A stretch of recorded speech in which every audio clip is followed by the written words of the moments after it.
حضرت عبداللہ بن عمرو بن عاص رضی اللہ عنہما سے روایت ہے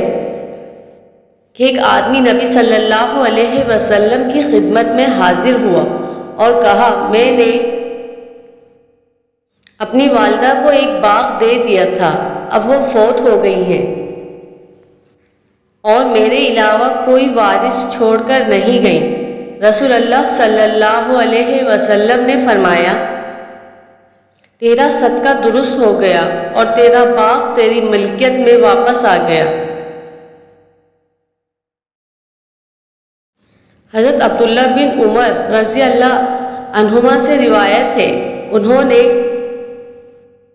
فرمایا، حضرت عمر بن خطاب رضی اللہ عنہ کو خیبر میں زمین ملی تو وہ نبی صلی اللہ علیہ وسلم کی خدمت میں حاضر ہوئے اور مشورہ طلب کرتے ہوئے عرض کیا، اے اللہ کے رسول، مجھے خیبر میں ایسا مال ملا ہے کہ میری نظر میں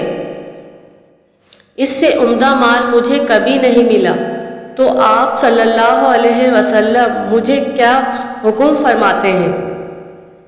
نبی صلی اللہ علیہ وسلم نے فرمایا، اگر تم چاہو تو اصل زمین اپنے پاس رکھو اور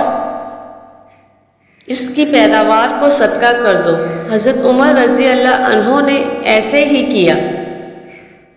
اور یہ شرط لگا دی کہ اصل زمین نہ بیچی جائے گی، نہ کسی کو ہبہ کی جائے گی اور نہ کسی کو وراثت کے طور پر دی جائے گی۔